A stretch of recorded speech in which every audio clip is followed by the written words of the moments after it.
ආයිබෝවන් දුවේ පුතේ අපි අදත් මේ එකතු වන්නේ අපේ පරිසර ගැටලු වැඩසටහනේ පරිසර ගැටලු 3000ක් ක්‍රියාත්මක කිරීමේ වැඩසටහනේ 11 වන අදියරය වෙනුවෙන් මේ වෙනකොට ඔයගොල්ලෝ දන්නවා අපි කතා කරපු ප්‍රශ්න ප්‍රමාණය ටිකක් වුණත් පරිසරය පිළිබඳ ලොකු දැනුමක් ඕගොල්ලන්ට ලැබිලා තියෙනවා. හිතලා බලන්න ඔබ දැන් පරිසරය පිළිබඳ සංවේදී.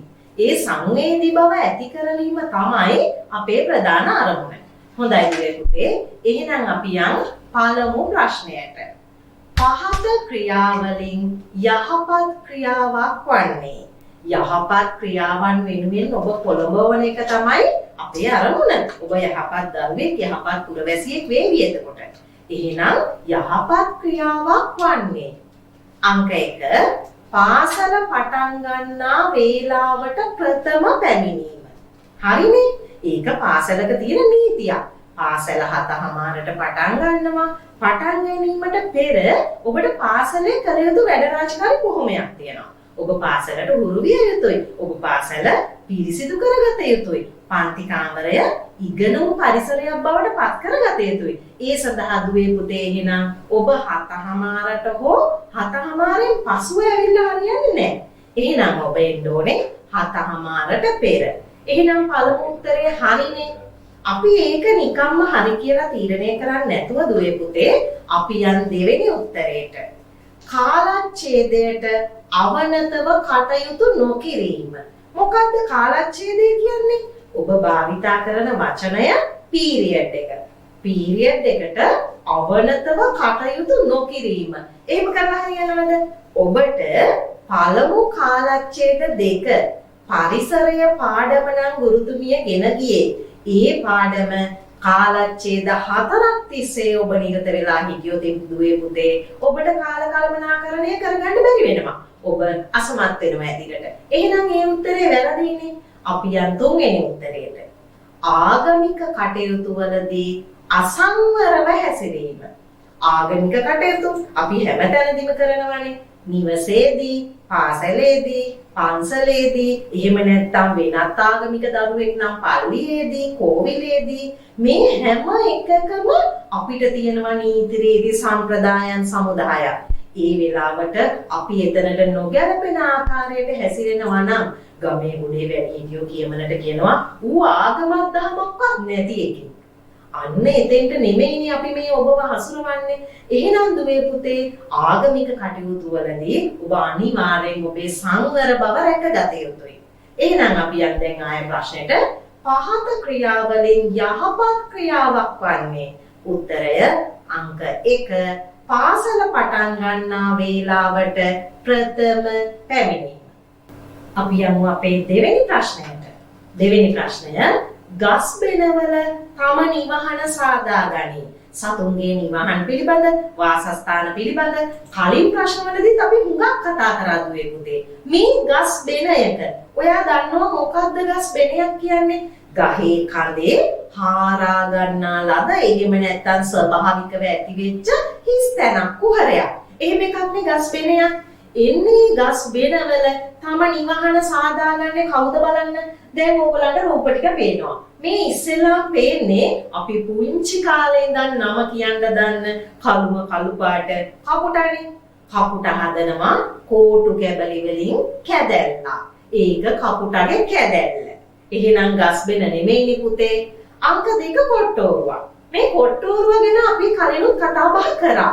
කොට්ටෝරුව බොහොම අපූර්වට ගහක ශක්තිමත් කඳ හොයාගෙන පුතේ කොටලා එයාට බෙනයක් නිවහනක් ඒ ශක්තිමත් කඳ තුල සකසා ගන්නවා. එහෙනම් ඒක තමයිනේ උත්තරේ.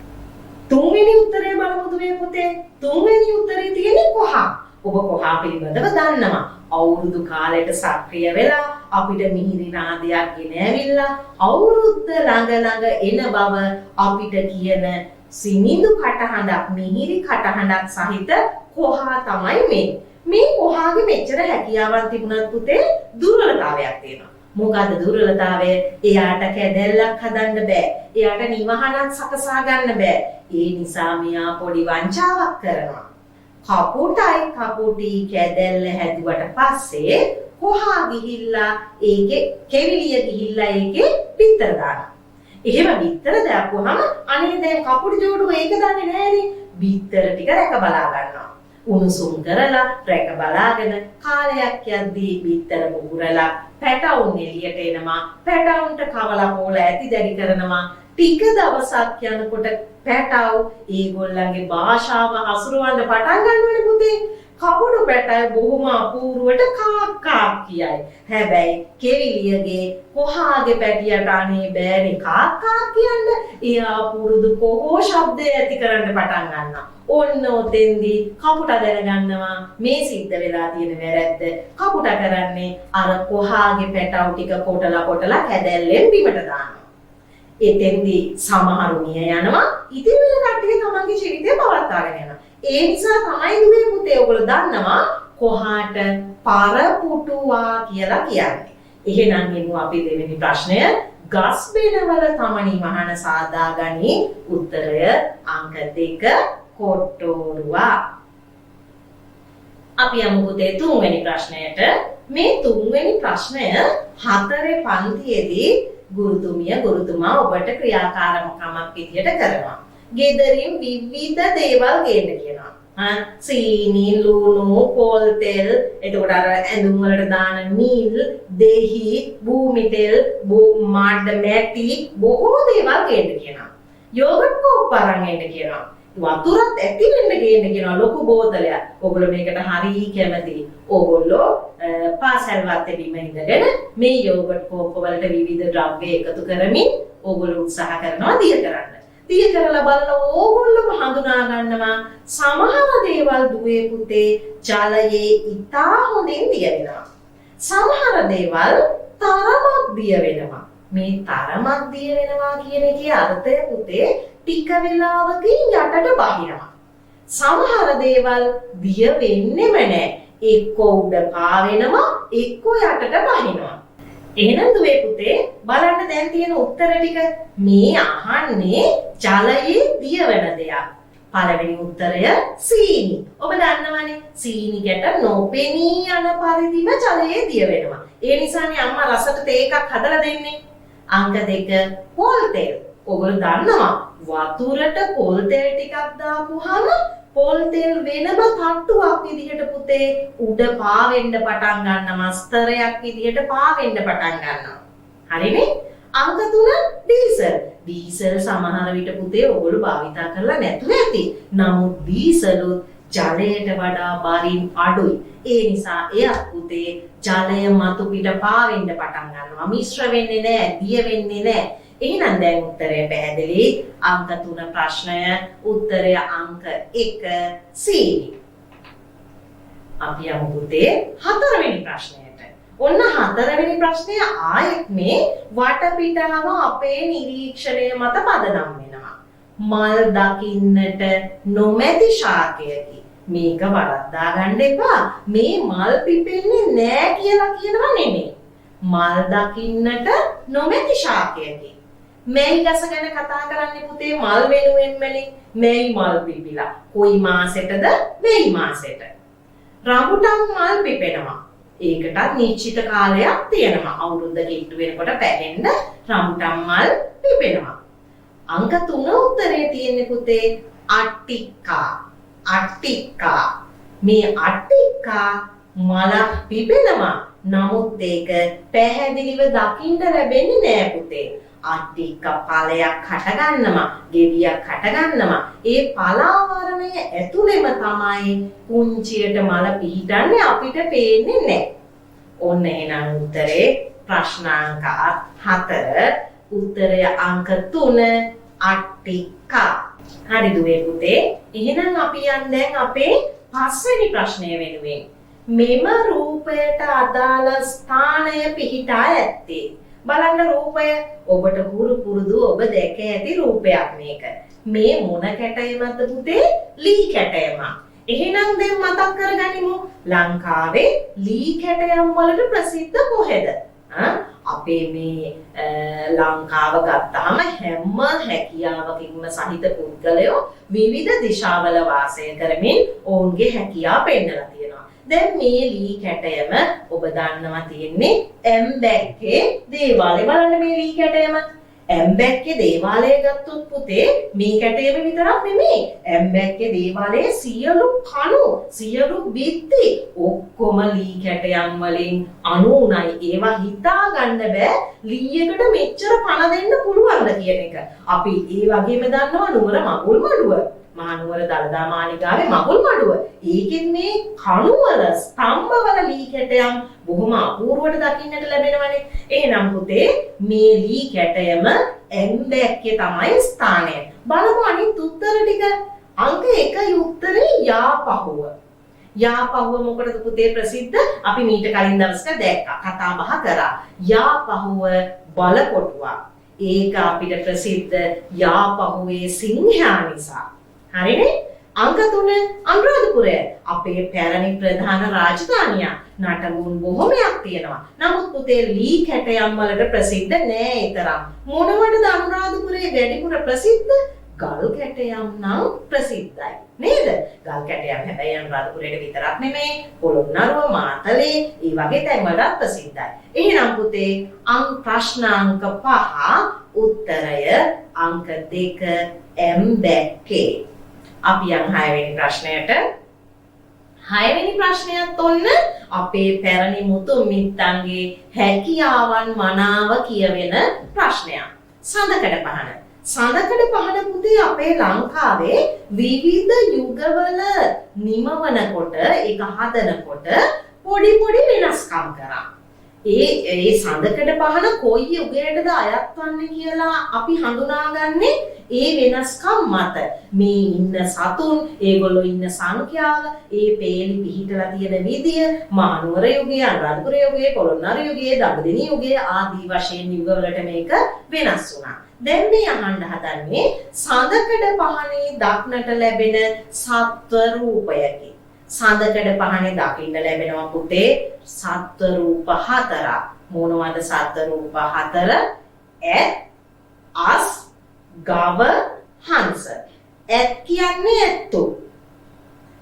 අස් කියන්නේ අශ්වයෝ. හංසයෝ. එතකොට ගව ඒ කියන්නේ හරකනේ. ඔන්න ඔය ටික තමයි දකින්න ලැබෙන සත්ව රූප. එහෙනම් බලන්න මෙතන ඉන්න කට්ටියකින් කවුද කියලා. පැහැදිලිනේ උත්තරේ අංක 1 හංසයා. අංක 2 තියෙන්නේ සැලලිහිණියානේ. එයා අපි කතා කරන්නේ සංදේශ රැගෙන යාම වෙනුවෙන්. අංක 3 බලලානේ. එයා ඉතින් මේ අපේ ගෙදර සුරතලයට ඇති කරන සතෙක්නේ. එහෙනම් පුතේ ප්‍රශ්න අංක 6 උත්තරය අංක 1 හංසයා. අපි යමු දුවේ පුතේ අපේ 7 වෙනි ප්‍රශ්නයට. මේ 7 වෙනි ප්‍රශ්නය අපේ ජාතික අභිමානය පිළිබිඹු කරන ප්‍රශ්නයක්. ජාතික ගීය පළමුව ගායනා කරන ලද්දේ. මේ ජාතික ගීය පුරුදු වෙන එකත් පුතේ හරි පුදුම සහගතයිනේ. ඕගොල්ලෝ පාසලට එනකොටම මොන්ටිසෝරියෙන් ජාතික ගීය යන්තමින් කියන්න පුරුදු වෙලා එනවා. ඕගොල්ලෝ පහේ පන්තියට යනකොට ඕගොල්ලෝ ජාතික ගීය හරියටම තාලයටම සියලු වචන ටික ගායනා කරනවා. කවුරුත් කියලා දුන්නත් නැතත්. ඒ තමයි අපේ ජාතික අභිමානය. එහෙනම් බලන්න ප්‍රශ්නය පළමුව ගායනා කරන ලද්දේ. ඔන්න දින ටිකක් තියෙනවා. 1948 පෙබරවාරි 4 වෙනිදා. මතකයිනේ දිනය? මොකද්ද මේ? ලංකාවට නිදහස උරුම කර දුන් දිනය. ඉංග්‍රීසි ජාතීන්ගේ යටත් විජිතයක්ව පැවතිලා අපි ගිවිසුම් ගහලා ඒගොල්ලන්ගේ එකඟත්වය මත අපි පූර්ණ නිදහස 1948 පෙබරවාරි 4 වෙනිදා හිමි කරගත්තා. මේ දවසේ තමයි පුතේ මේ ජාතික ගීය පළමුව ගායනා කරේ. හැබැයි එදා ඒ උත්සවයේදී මේ ගීය ගායනා කරනකොට කිව්වේ පුතේ ඒක ජාතික ගීය කියලා නෙමෙයි. දැන් අපි ගායනා කරමු නමෝ නමෝ මාතා ගීතය. එහෙමයි ඒවලේ හඳුන්වා දුන්නේ. ජාතික ගීය ලෙස නෙමෙයි. නමෝ නමෝ මාතා ගීතය ලෙසින්. එහෙනම් ඒ තමයි අපේ ජාතික ගීයේ පළමු ගායනය. ඉදිරි ටික ගැන බලන්න උවමනාම නැහැ. 1927 ජාතික ගීයක් නිර්මාණය වෙලා තිබුණේ නැහැ. 2020 මීට අවුරුද්දකට පෙරනේ අපෝ ඊට කොච්චර කලින් ජාතික ගී අපි ගායනා කළාද? එහෙනම් පුතේ 7 වෙනි ප්‍රශ්නය ජාතික ගීය පළමුව ගායනා කරන ලද්දේ උත්තරය අංක 1 1948 පෙබරවාරි 4 වෙනිදා. අපි යමු අපේ 8 වන ප්‍රශ්නයට. ඔන්න අහපව් අපිට ශාක ලෝකයට කැඳවාගෙන යනවා අපිව. පඳුරු වලට අයත් ශාකයකි. ඔබ පරිසරයේ ශාක පාඩමට ඉගෙන ගන්නවා. පැලෑටි, මහගස්, බිමටම තලව් වෙලා හැදෙන කුඩා පැලෑටි, පඳුරු, වැල්, වැල් බිම යන වැල්, ඉහළ යන වැල්, ඒවා ආරෝහක වැල්, ඔය ආදී විදිහට ශාක ලෝකය ගැන කතා කරානේ. මේ අපි දකින දේමයි පරිසරයේ. දකින දේ නැවත නිශ්චිත කරගන්නවා. පඳුරු වලට අයත් ශාකයකි. බලන්න මේ උණ කියන එක පුතේ පඳුර කියලාමනේ කියන්නේ. උණ පඳුර ළඟ. අර උණ පඳුර ළඟ තිබුණා. එතන උණ පඳුරක් තිබ්බා. ගංගායිනේ උණ පඳුර තිබුණා. පඳුර කියන වචනේ උණ කියන ශාකයත් එක්ක බද්ධ වෙලාම යනවා. එහෙනම් ඒකනේ උත්තරේ. අපි යමු දෙවෙනි උත්තරේට. බලන්න රූපසටහන. මඩු. මඩු ගහ විශේෂිතයි ශාක ලෝකයේ. ඇයි විශේෂිත? එයා මල් පිපෙන්නේ නැහැ. ඒ විතරක් නෙමෙයි ලොකු පන්ති වලට යනකොට ඉගෙන ගනිවි මඩු ගහේ ගස් ಜಾති දෙකක් තියෙනවා. ගෑනු ගස, පිරිමි ගස. නමුත් මල් පිපෙන්නේ නැහැ. හොඳින් මතක තියාගන්න. මල් නොපිපෙන විශාල ගසක් තමයි මේ මඩු ගස. දළු ආහාරයට ගන්නවා. මඩු ගෙඩි හැදුනා මේකෙන් මඩු පිට්ටු හැම හදනවා. අම්මලා තාත්තලා වදන්නවා. අංක 3 බලන්න. හාතවාරිය. හාතවාරිය. මේක ශුෂ්ක කලාපික ශාකයක්. කොළ ඉතා හීනි. දිලිසෙන සුළුයි. බලන්න මේ ගහේ හැටි ගහක් නෙමෙයි ඇත්තටම. වැලක් නේ. පොඩි කටු කටු වගේ තියෙනවා. හීනි තද කොළ පාට කොළ. මේක අපි කැඳට ගන්නවා.